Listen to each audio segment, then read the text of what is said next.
Un poco siguiendo la línea de lo que nos contaba Ángel, es verdad que tenemos que creernos que tenemos un patrimonio natural único, no solo en Europa, sino yo diría que a nivel mundial. Sabéis que Canarias está dentro de los 4 lugares del mundo más visitados para hacer avistamiento de cetáceos, y eso no es poca cosa. Probablemente la gente tal vez no venga a ver las ballenas, vienen a otras cosas, ¿no? Pero lo cierto es que salen a verlas.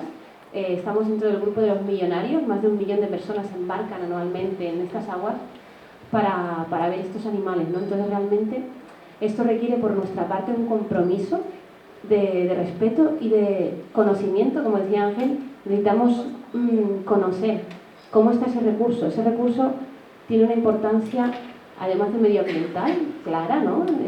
La biodiversidad en el planeta hay que conservarla y es uno de los objetivos europeos ahora mismo de desarrollo sostenible. Entonces tenemos un compromiso medioambiental, pero también social, desde el punto de vista en que es un recurso económico, el más importante para esta isla. Canarias vivimos en turismo, y para Tenerife esto es un motor económico muy importante dentro de lo que estaríamos hablando ahora de crecimiento azul, etcétera. Entonces, bueno, es una prioridad conservar este recurso para que también pueda comer mucha gente, ¿no?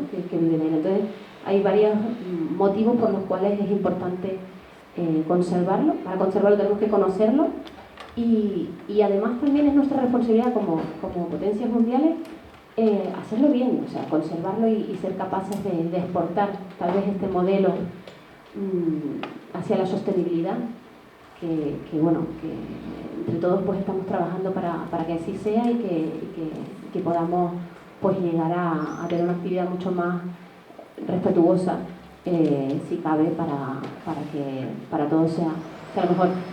Es verdad que bueno, nosotros, por ejemplo, algunos ya nos vimos en 2019, estábamos empezando un proyecto muy bonito. Otros compañeros que después les comentarán, como Jacobo, por ejemplo, también lleva tiempo trabajando en esto aquí en el sur de Tenerife. Pero es importante que visibilicemos ahora mismo la situación del recurso, ¿no? Entonces, bueno, la universidad pues lleva a cabo distintos proyectos. En este caso, lo que les quiero brevemente presentar hoy pues está un poco enfocado hacia el trabajo, como comentaba Ángel, de esa conexión o esa transferencia con las empresas del sector que ahora mismo están trabajando y lo quieren hacer bien. Entonces, bueno, desde la universidad pues tenemos varios proyectos en los que apoyamos este tipo de desarrollo turístico a través de la asesoría científico-técnica, etc. Entonces, bueno, el proyecto CETUS, en el que hoy brevemente pues os quiero presentar algunas de las herramientas que hemos estado desarrollando y que ya algunos de vosotros conocéis, ha sido, bueno, básicamente enfocado a 3 objetivos, ¿no? Por un lado, un poco trabajar hacia el diagnóstico del estado de este recurso, como les comentaba, enfocado más hacia el efecto de la contaminación acústica que podemos estar generando en el medio en los animales, ¿vale? Hay poquitos estudios realizados en este sentido, sí, a lo mejor más centrados en el comportamiento, en el estado fisiológico de los animales, y bueno, nosotros quisimos innovar un poco y enfocarlo hacia las respuestas de los animales, en este caso de ontocetos, porque había trabajo hecho con pisticetos, con ballenas, con yugartas, por ejemplo, y otros animales, pero centrados en el efecto del ruido no ontocetos, que es lo que a nosotros nos importa, ¿no? En el caso de los calderones, pues no había muchas cosas publicadas, y ahí estuvimos haciendo una colaboración interesante que ahora os muestro. Ya algunos la conocéis por algunas charlas que he dado. Y luego, bueno, otro objetivo básico de mi trabajo ha sido pues una herramienta de cara sobre todo a las empresas, pero también a los usuarios del mar, centrada en, bueno, poder registrar esos avistamientos que también es bastante de utilidad en cuanto al reporte de toda la actividad, ¿no? Y bueno, y finalmente pues hemos estado haciendo bastante trabajo en cuanto a la divulgación, a la sensibilización, en breve podremos presentar un pequeño vídeo divulgativo, lo estamos ahora mismo editando, pero bueno, es algo interesante que también podrá estar disponible para las empresas para que puedan apoyar en las excursiones si así lo desean. Y bueno, y otras actividades que les comento brevemente, ¿no? Bueno, como ya les había introducido Ángel y antes, pues básicamente un poco el objeto de mi trabajo en este proyecto ha sido pues un poco evaluar cómo puede estar afectando pues este ruido submarino. Sabemos que la industria de whale watching pues está en crecimiento, ¿vale? Tal vez aquí ahora mismo no puede por el tema de la moratoria, pero es verdad que en muchos otros lugares, en Macaronesia y a nivel europeo, pues es un recurso económico que muchos países están empezando a explotar. Muchos países no tienen regulación. En Canarias tenemos la suerte de que a nivel nacional fue la primera autonomía que desarrolló ese decreto para regular esas actividades turísticas. Otras autonomías no tienen, pero bueno, Canarias ha sido líder por el volumen de turistas que tenemos que realizan la actividad, ciertamente, pero es verdad que hay países que están empezando a desarrollar actividades y, por ejemplo, no tienen esa regulación. Y bueno, es importante en el sentido de centrarlo en cómo el ruido puede afectar a los animales, porque esos barcos están pasando pues, gran parte del tiempo en torno a ellos, ¿no? Sabemos que los cetáceos son animales, especies sensibles al sonido y por tanto, pues ahora mismo no se están considerando estos niveles. Bueno, nuestra hipótesis era un poco partir de la base de que un barco con unos niveles de ruido no muy elevados, pues no van a causar un impacto significativo en el comportamiento de los animales, ¿no? A nivel de hipótesis de estudio. Vale. Entonces, bueno, tenemos una publicación del año pasado en la revista de Política Oceánica Marine Policy, en la que, bueno, pues registrábamos los niveles de ruido de algunas embarcaciones operando aquí en el sureste de Tenerife y también en Australia, porque esto fue un trabajo que hicimos en colaboración con investigadores de allá, porque Australia es una potencia también mundial en cuanto a whale watching y bueno, había un interés por saber un poco pues, los niveles de ruido de los barcos, porque realmente pues, no ha habido mucho estudio sobre esto en ningún otro sitio, ¿no? Bueno, caracterizamos las señales acústicas de varias embarcaciones, entre ellas las que utilizamos para realizar los experimentos controlados de respuesta al ruido de los calderones. ¿Qué hicimos? Bueno, pues un experimento muy sencillo en el que utilizábamos controles experimentales, es decir, situaciones en las que el barco no estaba presente y monitorizábamos el comportamiento de parejas madre-cría. ¿Por qué parejas madre-cría? Porque son animales que pueden aislar fácilmente en el campo porque otros grupos de edad van a ser a lo mejor más complicados y también puedes identificar un comportamiento fácilmente en que estaban descansando en superficie los dos, ¿vale? También son el sector de la población más sensible a cualquier tipo de impacto, porque si estás afectando a hembras reproductoras y a crías, pues realmente estás teniendo un potencial impacto en la regeneración de esa población, ¿no? Bueno, pues hicimos una comparación de esos controles en los que los animales estaban solos y con tratamientos experimentales de grupos distintos en los que los animales también estaban inicialmente descansando, pero nos acercábamos con la embarcación, hacíamos un acercamiento totalmente normal con una embarcación de avistamiento de cetáceos, respetando la normativa, es decir, no acercarnos a menos de 60 metros, a una velocidad baja, etc. ¿Vale? Bueno, registramos el comportamiento de las parejas durante 15 minutos aproximadamente con los drones. Bien. ¿Qué vimos? Fue interesante. Estuvimos registrando todo el comportamiento, pues desde giros, spy hop, rolls, contactos, interacciones, tiempo de buceo, tiempo de respiración, tasa respiratoria, en fin, muchos parámetros. Salieron significativos dos. Por un lado, el tiempo de descanso de la madre, en este caso, la cría descansaba en general menos porque las crías son mucho más activas. La madre descansaba un 29% menos, ¿vale? En presencia de la embarcación propulsada con motores de gasolina, ¿vale? Un ruido superior en el rango de frecuencia de interés para los calderones, porque los cetáceos saben que tienen una audición selectiva y los de baja frecuencia oyen mejor en las bajas frecuencias, por lo tanto los barcos con ruidos en las bajas frecuencias van a molestarles más. En el caso de los calderones, que son de media frecuencia, pues nos fijábamos en ese espectro de frecuencia del ruido del barco. Bien. pues el motor de gasolina, que hacía un poquito más de ruido, no vamos a entrar en los niveles, pero era más ruidoso que el motor eléctrico que llevaba el mismo barco, pues disminuía en un 29% el tiempo de descanso de esas madres, ¿vale? No encontrábamos respuestas significativas en el tiempo de descanso cuando el motor eléctrico estaba en marcha, ¿vale? Potencialmente, una disminución del tiempo de descanso puede llevar a un aumento de energético, ¿no? del consumo energético de las madres, y esto puede tener un impacto en su fitness al final, a largo plazo. Por otro lado, también observamos que disminuía el ruido del motor de gasolina en un 81% el tiempo de lactancia de la cría, es decir, había una menor ingesta energética en las crías cuando había una presencia de una embarcación a gasolina, mientras que con el motor eléctrico no encontrábamos diferencia.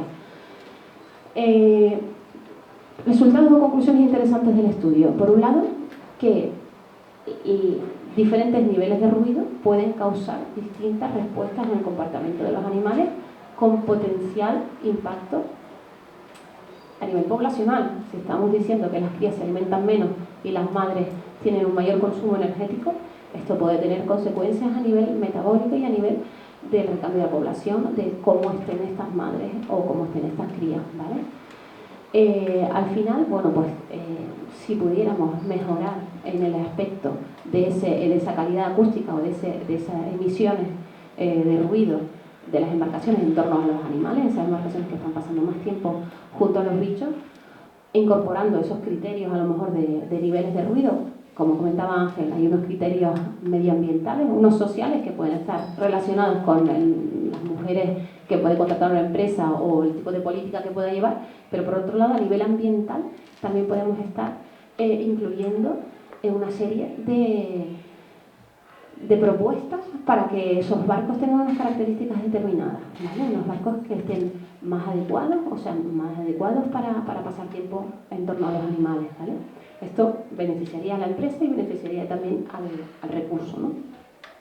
Hay una serie de propuestas en base a este estudio y otros que se han realizado para Misticeto en cuanto a esos niveles, ¿vale? No vamos a entrar aquí, pero bueno, para que sepan que están, ¿vale?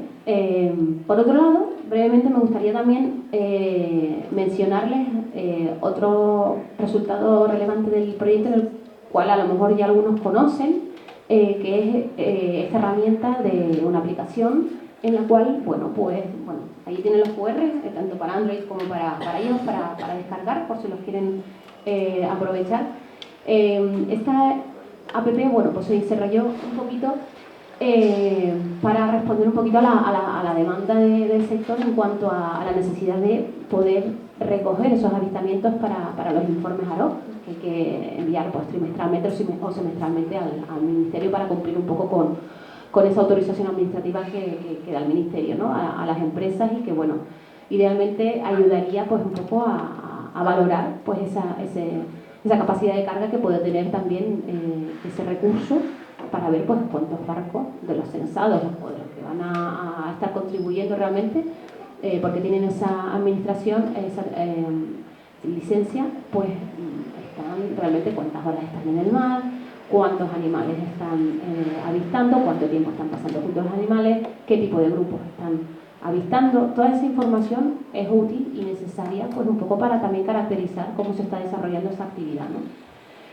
Y el objetivo de la aplicación, que luego podemos verla si quieren, o si la han probado y han tenido algún problemita o quieren utilizarla, pues es muy sencillo, porque te permite realizar un muestreo. Los campos en los que vas a introducir datos son muy parecidos a los que tenemos que volcar para el informe, y si no son empresarios y son usuarios del mar, pues también es muy interesante, porque esos datos luego con fines son totalmente anónimos, pero con fines de conservación pues se pueden utilizar para un poco caracterizar también la presencia de especies en la zona y su distribución, ¿no?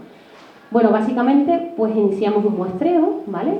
Y nos tenemos que dar de alta con nuestra cuenta de Google o Facebook, muy fácil, y tenemos esa pantalla principal de descubre, ¿no? Descubre los animales. Bien, podemos crear un muestreo con la hora de inicio, y después al cerrarlo nos grabará automáticamente la hora de final para saber al final cuánto tiempo hemos estado avistando, ¿vale? Porque es importante, si avisté 5 horas y vi 5 grupos o avisté 1 hora y vi un grupo.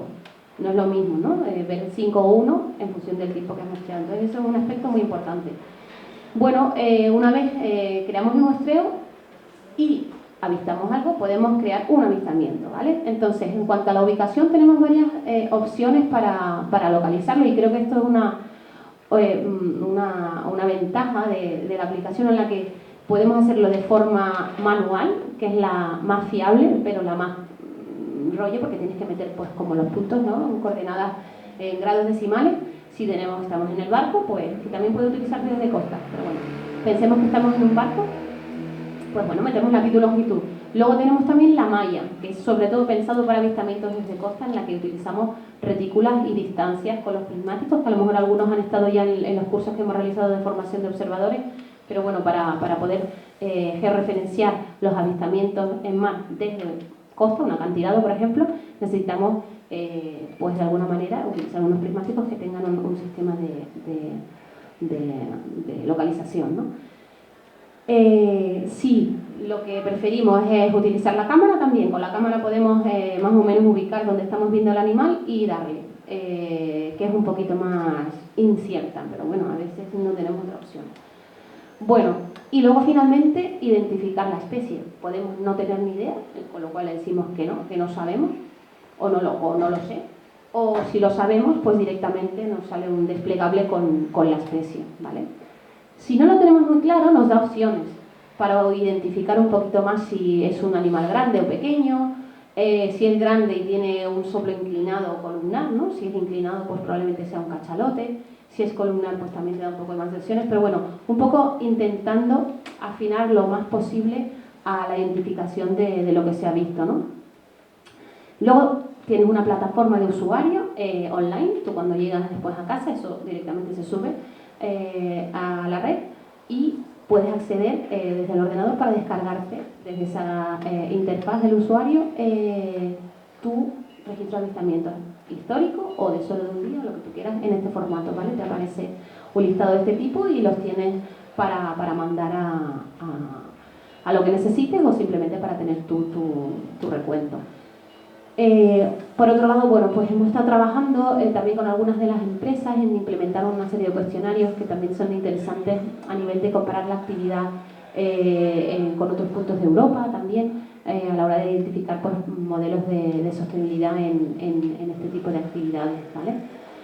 Y bueno, en el caso del hierro me está realizando bastante trabajo a la hora de visibilizar todo el patrimonio relacionado con los cetáceos, porque bueno, tal vez en el hierro tenemos especies, bueno, si conocimos un poquito la isla, el calderón es cierto que cada vez se ven con más frecuencia, pero poseemos poblaciones residentes de sifios principalmente, del filmular también y del diente rugoso también, creemos que pasan todo el año ahí, pero bueno, principalmente el hierro es conocido por las poblaciones residentes de sifios.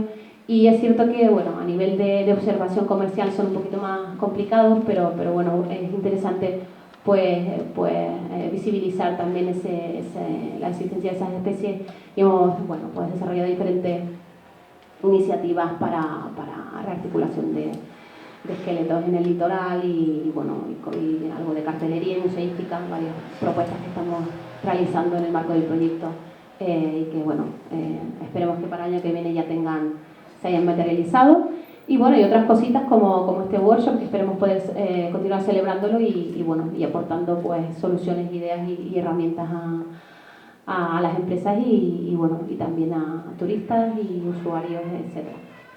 Y con esto termino y doy paso al siguiente ponente. Muchas gracias.